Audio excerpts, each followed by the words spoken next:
podcast you're about to listen to is an account of the tragedy which befell a group of horror movie fans who chose to listen to the Huge Horror Movie Podcast. With your host, Killian Gore. You know what you look like to me with your good bag and your cheap shoes? You look like a rube. A well-scrubbed, hustling rube with a little taste. Good nutrition's giving you some length of bone, but you're not more than one generation from poor white trash, are you, Agent Starling? And that accent you tried so desperately to shed, pure West Virginia. What's your father, dear? Is he a coal miner? Does he stink at the lamp? You know how quickly the boys found you, all those tedious, sticky fumblings in the backseats of cars, while you could only dream of getting out, getting anywhere, getting all the way to the FBI. Hello, you're listening to the Huge Horror Movie Podcast. I'm your host, Killian H. Gore. Hi, and hi there. Yeah, today we're doing serial killer movies, aren't we? Hence why I did that lovely quote there from The Silence of the Lambs, which is, of course, about the serial killer Hannibal Lecter. Now, I've got a wonderful fact about Hannibal Lecter. I read it for you now. Here it is. Listen. From Incredible Horror Movie Facts, Part 2. Thomas Harris revealed the inspiration behind his most famous character creation, Hannibal Lecter, in the introduction to the 25th anniversary edition of his novel, The Silence of the Lambs, in 2013. In the 1960s, Harris was working as a journalist for Argosy magazine. Argosy. It's a funny name. When he was sent to the Nuevo Leon State Prison in Monterrey, Mexico, to interview Dykes Askew Simmons, a mental patient who had been sentenced to death for killing 3 people. Simmons had attempted to escape dressed as a woman, but was shot by guards who practically allowed him to escape, just so that they could shoot him. I guess that's Mexico for you. His life was saved by a skilled surgeon called Alfredo Balli Trevino. To get the full story, Harris went to visit the life-saving doctor. To protect his identity, Harris would refer to him as Dr. Salazar in his article. Primarily, he believed the man to be a prison doctor, but this didn't turn out to be the case. And this is a quote now, Dr. Salazar was a small, lithe man with dark red hair. He stood very still, and there was a certain elegance about him. After talking to him for a while, the warden walked me out. I thanked him for his time. I asked how long Dr. Salazar had worked there. Hombre, don't you know who that is? The warden turned to me on the steps. The doctor is a murderer. As a surgeon, he could package his victim in a surprisingly small box. He will never leave this place. He is insane. There you go. That's a corking little tale, isn't it? Sorry, I scooched across there on the chair there. I don't know if you heard that little roll. Did you? Did you hear a roll? I'm on a roll! So yeah, we're doing serial killer movies today. I, of course, did the serial killer quiz book, which don't know if you've got. Perhaps you should add that to your library. I actually gave one of these away today in a little quiz I ran on my page on Facebook. So if you don't follow me around on Facebook or my other social media, perhaps you should, because, I give away these little prizes every now and again, So you might win a little prize. You might be lucky enough to win yourself a lovely, lovely free book if you work really hard at it and follow me really hard and pay attention to everything I say. Right, let's move on.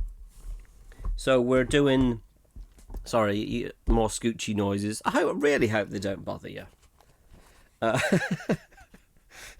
So we're going to look at serial killer movies and do a few questions, aren't we? These are from the Huge Horror Movie Quiz Book, not from the Serial Killer Quiz Book. You have to buy yourself a copy of that. Not doing those for free. Okay? Or you can win one for free, as I've already explained, if you follow the... Anyway, number 1. Write down one. who starred as the title character in Henry Portrait of a Serial Killer, 1986, that film. And number 2, which serial killer did furniture? Honestly, it's because of this chair I'm thinking of furniture.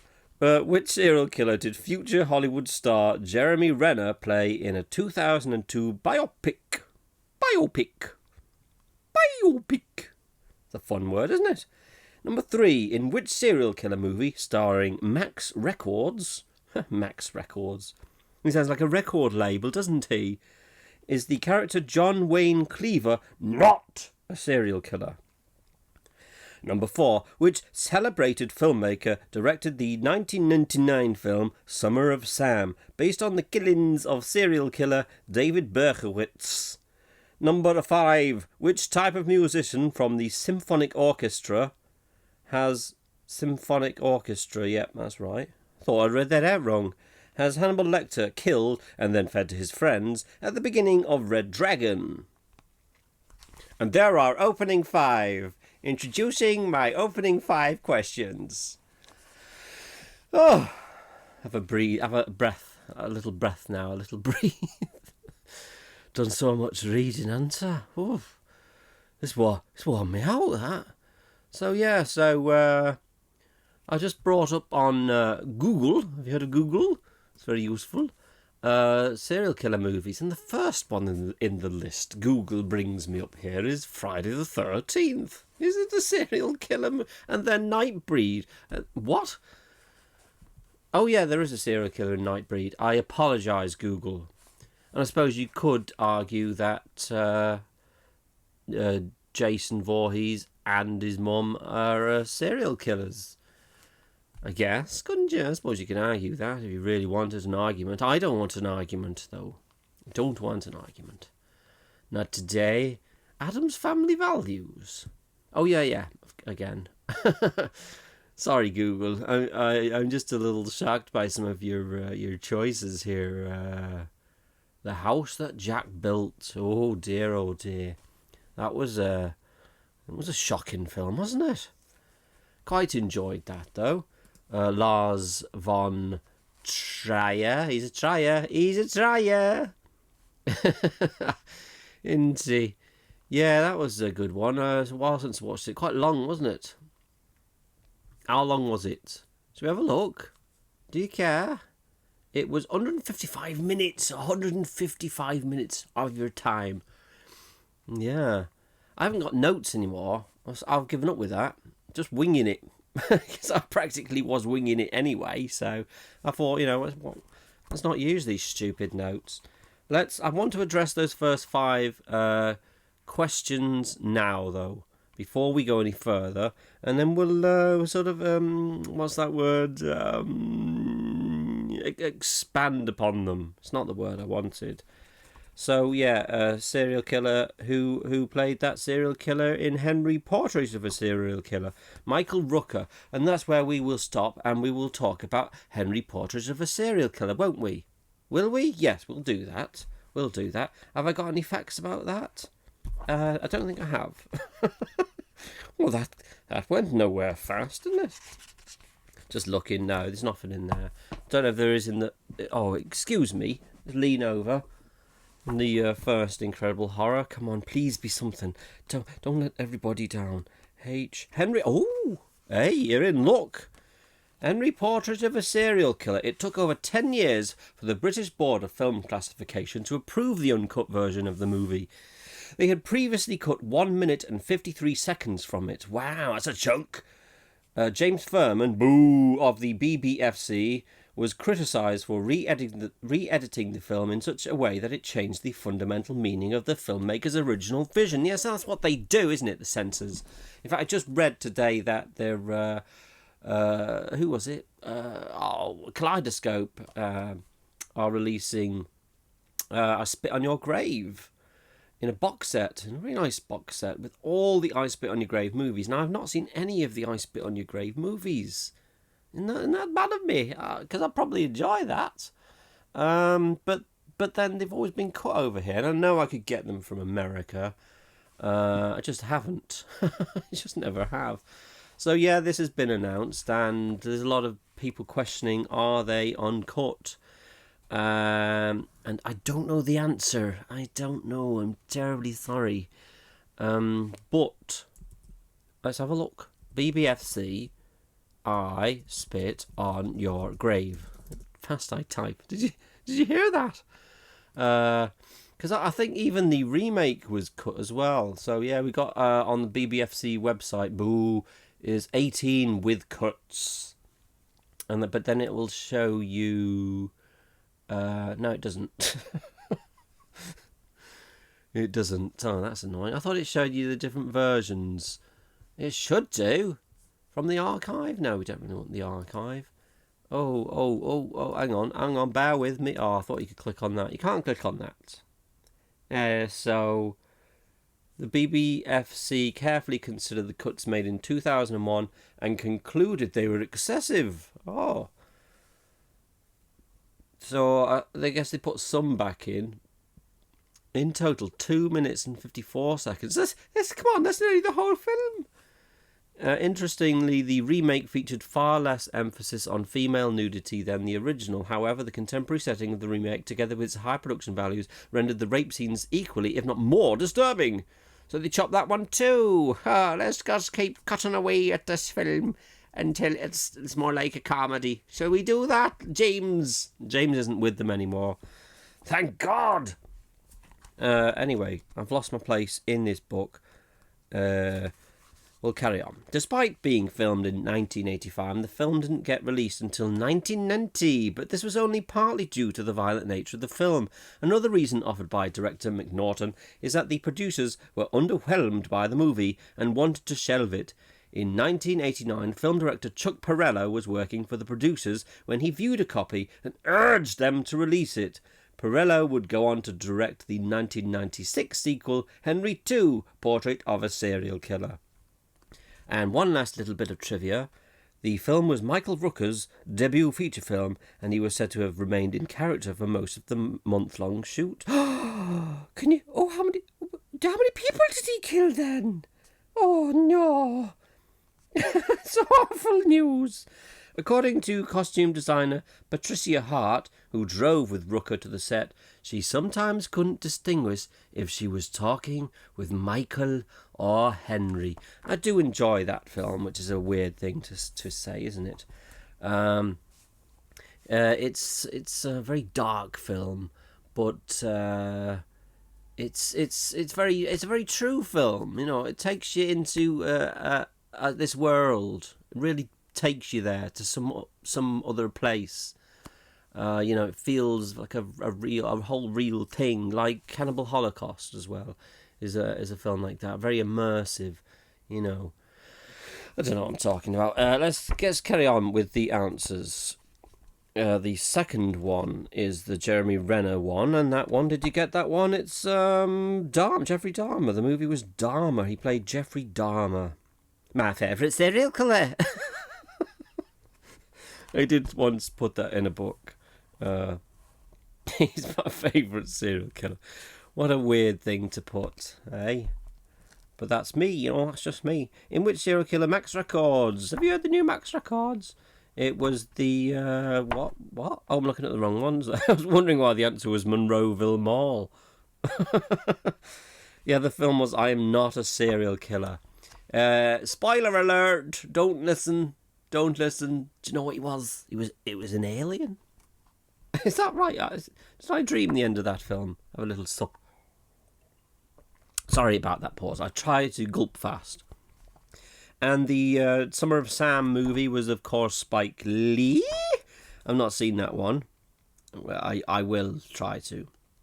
David Berkowitz, though, eh? He was the one with the dog, wasn't he? I probably got some. He's in the serial killer Quizberg.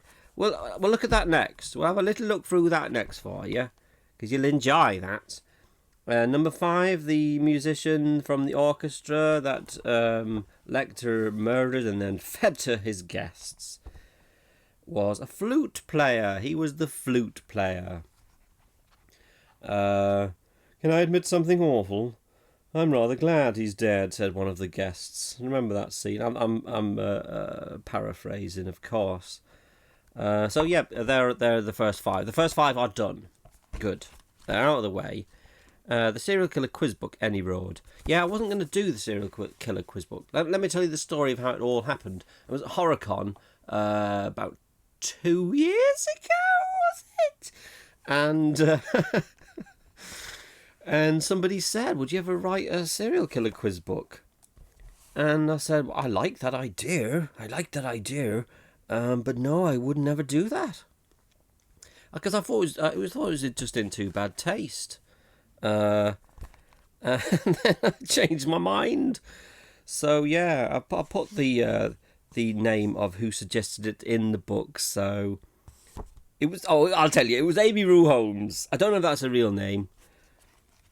She wouldn't tell me her real name. So yeah, it was kind of her idea, really. So it's her fault. If you've got an issue, go and see Amy Rue Holmes. Amy Rue Holmes. Yeah, don't come to me. I just put the thing together, slapped my name on it, and I like the whole look of that book. Yeah, I'm bigging myself up there, aren't I? Let's look at the back there. Which TV show did serial killer Rodney Alcala appear on as a contestant? Oh, it's not got the answers on the back. That's not good. I have to leaf through. But how did the giggling granny serial killer get her nickname? I do remember this. She would, when she spoke to the police about her crimes, she used to poison her husbands. I can't remember if it's because she didn't like them very much, or if she was after the money. I can't remember. But yeah, when she was recounting the tales of her murders to the police, she would laugh. She would have a good old laugh. Oh, and then I put some poison in Jeffrey's tea, and you should have seen him fall to the floor. She was a good laugh. She was good fun to be around, the giggling granny. What grisly thing was serial killer Peter Bryan cooking when police broke into his home to arrest him? Now, I have forgotten that, but I know it was a person. Oh, why did I laugh at that then? That was awful. Yeah, he was cooking. What was he cooking? Oh, it's going to take me too long to find out. I'm looking at the page and I'm stalling a little bit as I try and have a look. Yeah. He was cooking the brain. There you go. He was cooking the dead man's brain in a frying pan. Oh, this show's taken a ghastly turn for the worst. Some horrible facts. Yeah, I should stick to the movies. We'll avoid the serial killer quiz book for just a little bit, and then maybe we'll go back to it later. Let's do some more questions, shall we? Number 6 now. Which two famous serial killers appeared in a Versus movie in 2010? And number 7. What is the name of the serial killer played by Kurt Russell in Quentin Tarantino's 2007 movie Death Proof? You got it? Number 8. Which strong alcoholic drink is Johnny Depp's character, Frederick Aberline, rather partial to in From Hell? Number 9. Which 2003 movie starring John Cusack is a loose retelling of Agatha Christie's And Then There Were None novel? Number 10. It's our true or false. Is it true or is it false? Are you ready? Joe Spinell shot a short promotional film called Maniac 2, Mr. Robbie, in order to raise funds to make a sequel to Maniac. True or false?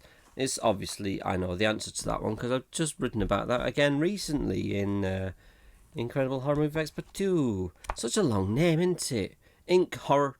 Oh no, I was going to try to short it. Ink Horror. Ink Horror 2. Inker 2. We'll say it's Inker 2 from now on. If you ever hear me say Inker 2, you know what I'm talking about. Unless you've not listened to this particular episode, then you'll be like, what did he say, Inker 2? What does he mean, maniac? Maniac. Yeah, it's quite crazy what happened to Spinell. Let me just see. Do I have that? Yeah, sequel. Oh, this will give away the answer. So it was true. A sequel to Maniac had been in the works in the late 80s, going as far as having a short promotional film created in 1986. The 8-minute film entitled Maniac 2, Mr. Robbie, as we just heard, was directed by Buddy Giovinazzo, who directed the film Combat Shock, with the intended film set to be about a television clown named Mr. Robbie, who would be played by Spinell, who was abused as a child and now murders men who abuse their children. Sadly, Joe Spinell ended up accidentally cutting himself on his glass shower stall and instead of calling for help, fell asleep on his couch. As he was a haemophiliac, he bled to death. It was a mere 3 or 4 weeks before production was slated to begin on Maniac 2. Isn't that a crying shame, though? Oh, so that's Maniac. And let me just have a little look here at this. We was going to look at some more serial killer or films, weren't we, before I got terribly distracted. Google? Yeah, right. These don't look like very serial killer type films to me, though. What's Coldfish? Coldfish is a Japanese film. The passive owner of a fish store becomes entangled. I'll tell you what we're not done, and it's always good fun, isn't it? Well, we will have a look at going back to Henry Portrait of a Serial Killer, and we're going to do we should have a jingle here. 1-star reviews. 1-star reviews.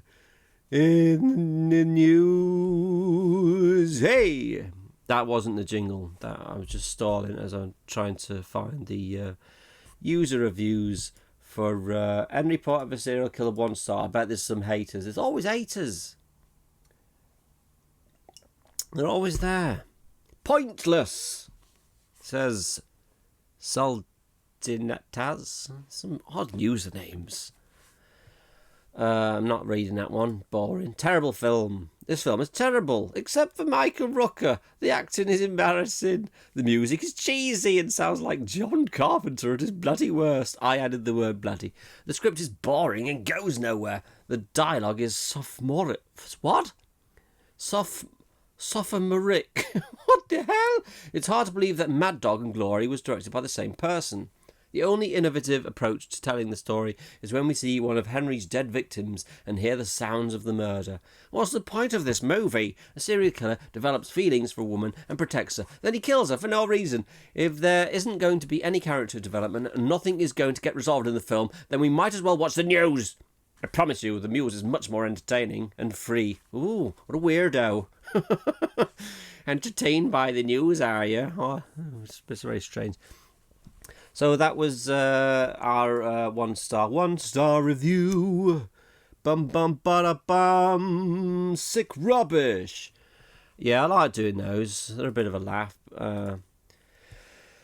Rather than looking at the good, because I'm the good. I represent the good reviews. You know, that's why I like to not read out the good reviews, because I am that good review. That's me, right. I got very serious. Let's look at the 5 answers to the next 5 questions.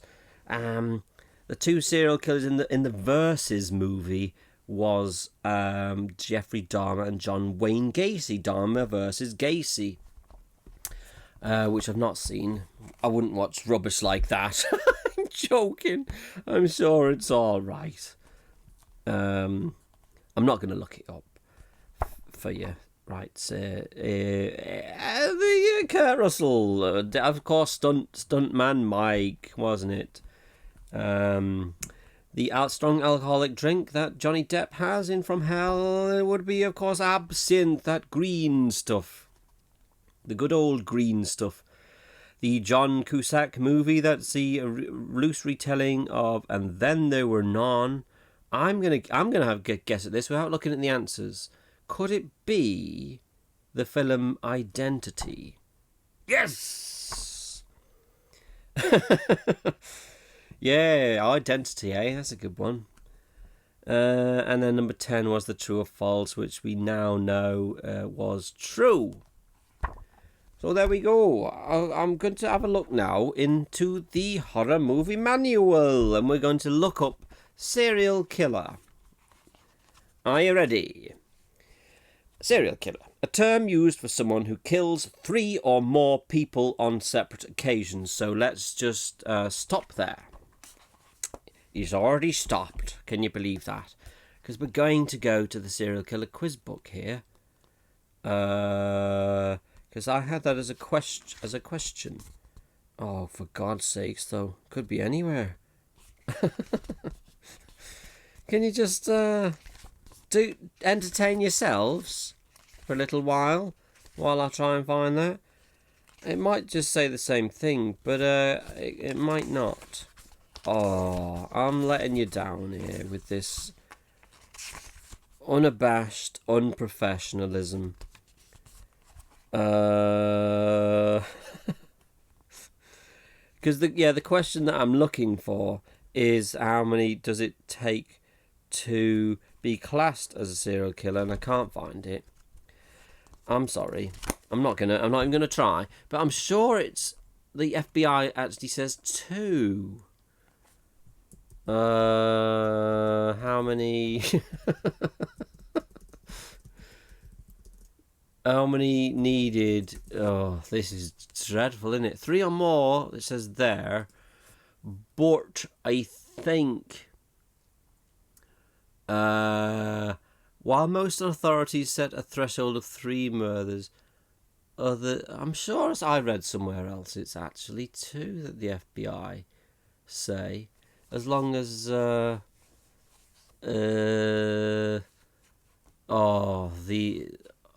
terrible, unprofessional nature of this, specifically this part of the podcast, is taking a nosedive, hasn't it? It were going so well, and then I killed it. Right, I can't find that out, so we'll come back to that. Back to the definition. Psychological or sexual gratification are usually their motivation, and they often have a very particular choice of victim and a similar method, in brackets, modus operandi, of carrying out their sadistic crimes. A lot of American serial killers have an almost celebrity-like status, which in part has been heightened by media portrayals of them. Like the films we're doing now, talking about. Ted Bundy, Jeffrey Dahmer and John Wayne Gacy are amongst America's most notorious and infamous serial killers. And then it's got some notable horror films. Henry, Portrait of a Serial Killer, The Cells of the Lambs, Seven, and Creep. Creep! That's a good one. We might look at that in found footage. And Creep 2. Should be a Creep 3, shouldn't there? I'd like to see a Creep 3. Still trying to find that the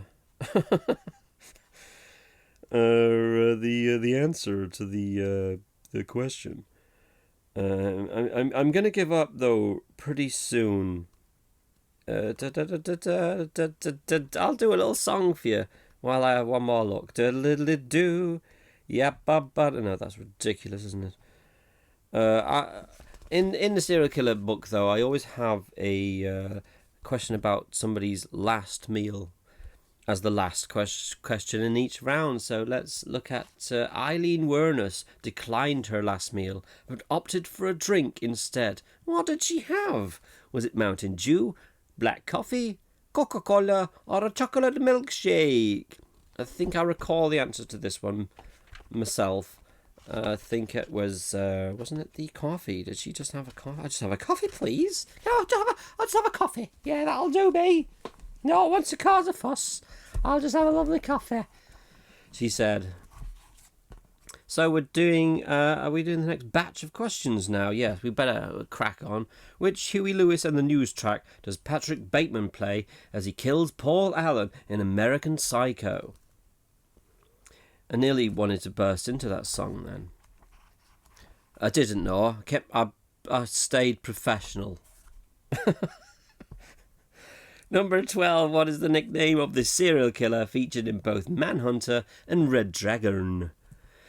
And number 13. Which Friday the 13th movie is Jason Voorhees referred to as a serial killer featuring on the TV show American Case File? Number 14. Which special makeup effects artist appears as a Salt Lake City detective in the 2002 movie Bundy? Number 15. What is the 1996 sequel to Henry Portraits of a Serial Killer subtitled? Already given that one away, haven't I?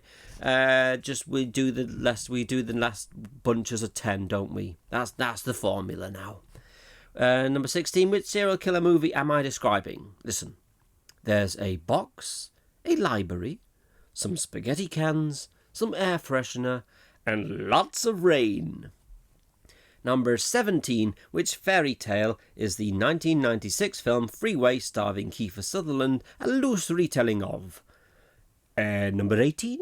What is the alternative title for Chuck Perrello's 2000 movie Ed Gein? Is it, and you've got a choice here, In the Light of the Moon, In the Dark of the Moon, or In the Blood of the Moon? Number 19. Which horror films were partially inspired by the Australian serial killer Ivan Milat? Number 20. Which celebrated filmmaker recently announced that his next film is going to be about the Manson family murder? The Manson family murders. I'm sorry. I'm making myself laugh, then. That's so unprofessional, isn't he? Yeah, he really is. He's getting worse as well. He's getting worse. So yeah, we touched on a few films in those questions. Which ones? What? Which films am I talking about? That I wanted. Oh, that's it. I wanted to talk about. Pretend you didn't hear question. Oh, past the desk. 18. Yeah, 16. Yeah, so, yeah, the film's... no, I'll come back to it. Let's just do the answers, and then we can have a chat about some of those films along the way. So, yeah, 11 was Hip to Be Square. And that's all I can sing from that. I don't really listen to Huey Lewis in the News. And Hip to Be Square. I don't know the rest. Nickname of the serial killer in Manhunter and Red Dragon, the Tooth Fairy. I knew that. Look at that. I knew that without looking at it. Is that right? Yep, the tooth. Then I checked. He checked it though, didn't he? He checked it. I heard him.